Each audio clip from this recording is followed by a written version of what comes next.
Soy Lorena Brocal, soy médica cardióloga, especialista en enfermedad cardiovascular en la mujer y actualmente presido el Comité de Salud Ambiental y Prevención Cardiovascular de la Federación Argentina de Cardiología.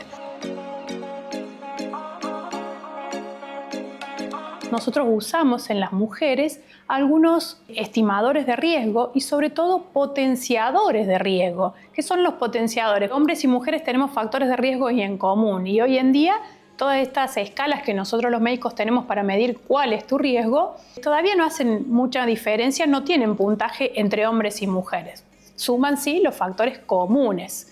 Entonces usamos estos potenciadores de riesgo cardiovascular, que son las diferencias de género que tenemos, para saber bien en qué estadio está mi corazón, sobre todo después de la menopausia. En esta etapa de la menopausia, muchas pacientes nos consultan por la terapia hormonal de reemplazo, porque pensamos que si naturalmente perdemos los estrógenos y eso nos trae acarreado tanto riesgo cardiovascular, podríamos resolverlo con la terapia hormonal de reemplazo. La realidad es que no, la terapia hormonal de reemplazo está indicada para los síntomas de la menopausia que realmente entorpecen la vida de la mujer. No están indicados para prevenir o evitar el riesgo cardiovascular. ¿La terapia hormonal de reemplazo es para todos los pacientes? No. Hay que hacer una evaluación del riesgo cardiovascular. Para aquellos pacientes que tienen riesgo cardiovascular bajo, una vez evaluado por el cardiólogo, midiendo todos nuestros estimadores y potenciadores de riesgo, podrá iniciar la terapia de reemplazo hormonal indicada por su ginecólogo siempre en los primeros 10 años de la menopausia, hasta los 60 años, con las dosis más bajas posibles.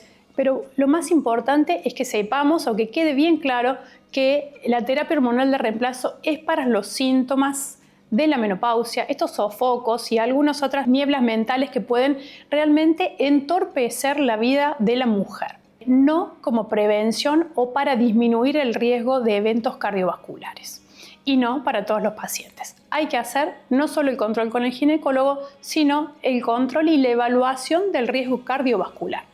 Aquellos pacientes que tengan riesgo cardiovascular bajo podrán, dependiendo de la edad y la etapa en la menopausia en la que se encuentren, recibir la medicación. Pero lo más importante quizás también es que tengamos en cuenta que hay muchos hábitos de vida saludable que mejoran esta etapa tan dificultosa de atravesar que es la menopausia y que tiene que ver mucho con la alimentación, con el descanso y con la actividad física. Hay otras herramientas que pueden mejorar todos estos síntomas de la menopausia.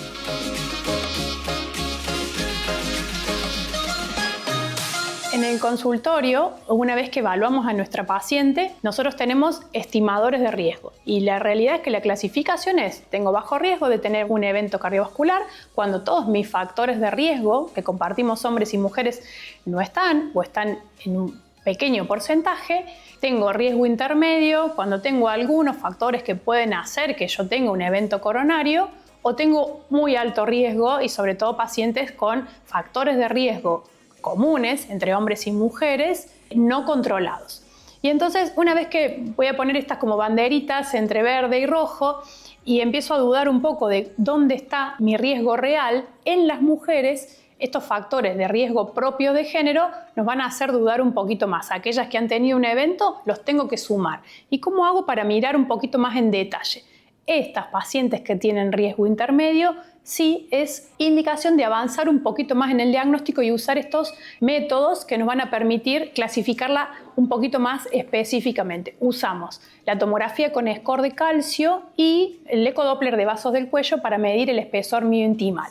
Después, en algunos centros también cuentan con la medición de la velocidad de onda de pulso, que también nos va a permitir darnos datos importantes para saber si mi paciente va a ser de alto riesgo o no. ¿Y para qué me sirve saber si soy de alto riesgo o no soy de alto riesgo? O sea, ¿qué color de mi bandera tengo? Porque en esas pacientes nosotros tenemos que optimizar con mucha más precisión los controles de los factores de riesgo.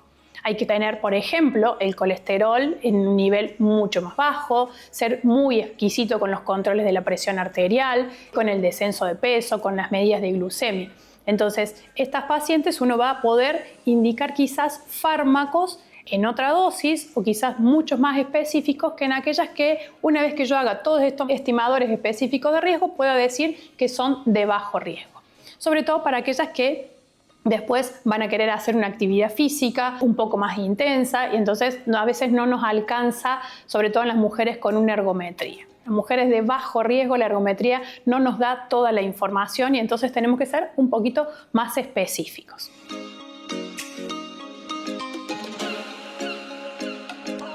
Sobre la consulta sobre si el estrés es un factor de riesgo. Sí, es un enorme factor de riesgo. Nuestro corazón está preparado para vivir con picos de estrés.